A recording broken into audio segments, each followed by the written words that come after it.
করেছি এবং এই প্রস্তাবনাটি যদি বাস্তবায়িত হয় আমরা বিশ্বাস করি ডাকসু নিয়ে বিভিন্ন সময়ে যে সাধারণ শিক্ষার্থীদের মধ্যে সাধারণ মানুষের মধ্যে জন আকাঙ্ক্ষার যে ব্যত্যয় ঘটে তা আর ভবিষ্যতে ঘটবে না।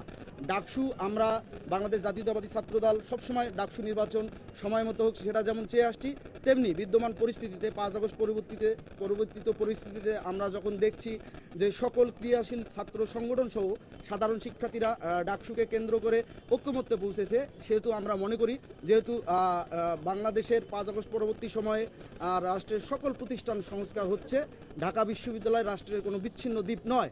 আমরা চাই একটু সুন্দর সাবলীল এবং সর্বজন গৃহীত সকল অংশীজনের মতামতের ভিত্তিতে সকল ক্রিয়াশীল ছাত্র সংগঠনের মতামতের ভিত্তিতে সুন্দর একটি সংস্কার প্রস্তাবনা গৃহীত বা বাস্তবায়িত হলে সামনে ডাকসু বাংলাদেশের শিক্ষা ব্যবস্থা, বাংলাদেশের অর্থনৈতিক ব্যবস্থা, সামাজিক ব্যবস্থাকে সামনের থেকে নেতৃত্ব দিয়ে বাংলাদেশকে বিশ্বের দরবারে পরিচিত করতে সুদূরপ্রসারী ভূমিকা রাখবে।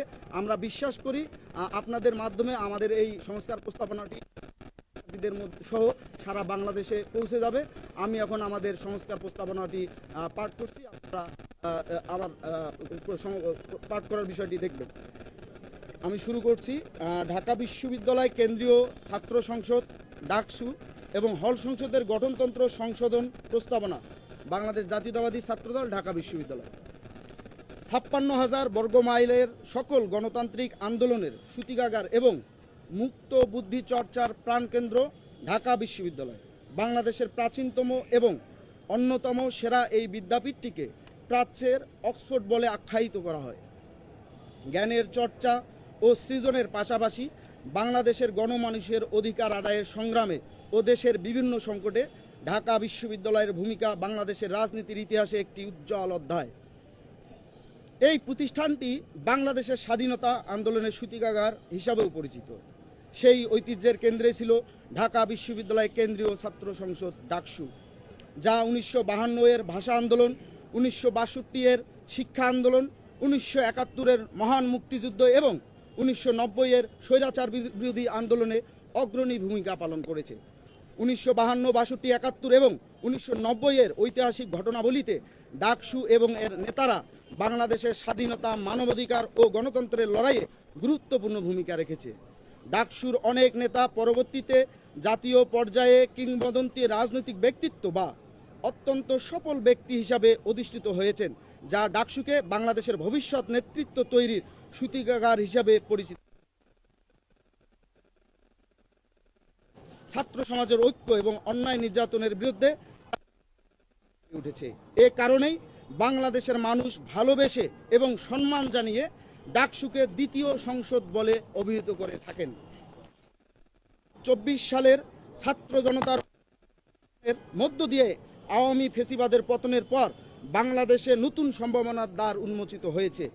বাংলাদেশের জনগণ তাদের হারিয়ে যাওয়া ভোটাধিকার যথাযথ প্রয়োগের মাধ্যমে গণতন্ত্রকে পুনঃপ্রতিষ্ঠার স্বপ্ন দেখছে।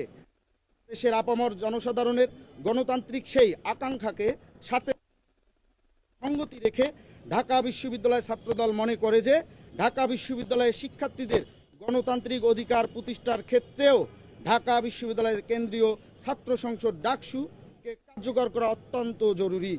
ডাকসুকে কার্যকর করতে হলে সর্বপ্রথম প্রয়োজন ডাকসু নির্বাচন প্রক্রিয়া ও এর কাঠামোগত সংস্কার। তাই গণঅভ্যুত্থান পরবর্তী সময়কাল থেকেই বিশ্ববিদ্যালয় প্রশাসনের সাথে নিয়মিত আলোচনায় ঢাকা বিশ্ববিদ্যালয় ছাত্রদল বারংবার ডাকসু সংস্কার ও নির্বাচনের বিষয়টি নিয়ে দাবি জানিয়ে এসেছে। আমরা বিশ্ববিদ্যালয় প্রশাসনকে ধন্যবাদ জানাই যে তারা ডাকসুর গঠন উদ্যোগ গ্রহণের মাধ্যমে ডাকসুর কাঠামোগত সংস্কারের পথে যাত্রা শুরু করেছে। 1925 সালে প্রণীত এবং পরবর্তীতে 1953 এবং 2019 সালে সংশোধিত ডাকসু ও হল সংসদের গঠনতন্ত্র বিশ্লেষণ করলে এর বিভিন্ন ধারায় অস্পষ্টতা, অসামঞ্জস্যতা এবং স্বেচ্ছাচারিতা স্পষ্ট লক্ষ্য করা যায়, তা ঢাকা বিশ্ববিদ্যালয় ছাত্রদের মৌলিক প্রয়োজন, দাবি এবং গণতান্ত্রিক আকাঙ্ক্ষা পূরণের চরম অন্তরায়। বর্তমান গঠনতন্ত্রে নির্বাচন, তহবিল ব্যবস্থাপনা এবং সিদ্ধান্ত গ্রহণের ক্ষেত্রে জবাবদিহিতা নিশ্চিত করার সুনির্দিষ্ট কোনো ধারা নেই। ডাকসুর গঠনতন্ত্রের অনেক ধারা ঢাকা বিশ্ববিদ্যালয় উপাচার্যকে নির্বাচিত প্রতিনিধি না হয়েও ডাকসুর সভাপতি হিসাবে স্বৈরতান্ত্রিক ক্ষমতা প্রদান করেছে, যা ছাত্র ও শিক্ষকের মধ্যে ক্ষমতার ভারসাম্যহীনতা সৃষ্টি করে এবং ছাত্র সংসদকে অনির্দিষ্টকালের জন্য স্থগিত করার সুযোগ করে দেয়। এছাড়াও নির্বাচনী প্রক্রিয়া সম্পর্কে জবাবদিহিতা নিশ্চিত করার কোনো ধারা বর্তমান গণতন্ত্রে নেই। ফলে নির্বাচনে অনিয়ম এবং নিয়মিত নির্বাচন না হওয়া একটি সাধারণ ঘটনা হয়ে দাঁড়িয়েছে।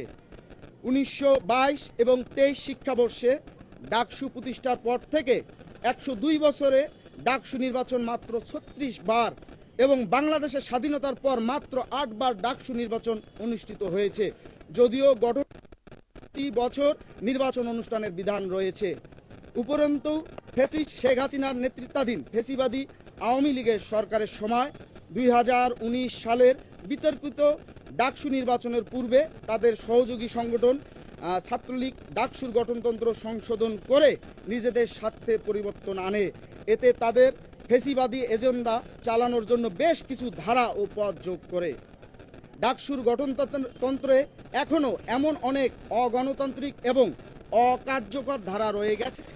ডাকসুর কার্যক্রমকে গণতান্ত্রিক এবং কার্যকর করতে হলে এসব ধারার সংশোধন এবং নতুন কিছু ধারা সংযোজন করা একান্ত জরুরি। একই সঙ্গে ছাত্র শিক্ষকের মিথস্ক্রিয়া পুনর্বিবেচনা করাও জরুরি, যাতে নির্বাচন এবং ডাকসুর কার্যক্রমে জবাবদিহিতা এবং ধারাবাহিকতা নিশ্চিত করা যায়। বাংলাদেশ জাতীয়তাবাদী ছাত্রদল গত 17 বছর ধরে ঢাকা বিশ্ববিদ্যালয় এবং বাংলাদেশের জনগণের গণতন্ত্র ও মানবাধিকার পুনরুদ্ধারে নিরবিচ্ছিন্ন লড়াই চালিয়ে আসছে। এই লড়াইয়ে তাদের শত শত নেতাকর্মী নির্মম নির্যাতন, হত্যা, গুম এবং বিচার বহির্ভূত হত্যাকাণ্ডের শিকার হয়েছেন। 2024 সালের গণঅভ্যুত্থানে শতাধিক নেতাকর্মী জীবন দিয়েছেন, আরও হাজারো নেতাকর্মী নির্যাতনের কারণে পঙ্গু ও অন্ধ হয়েছেন।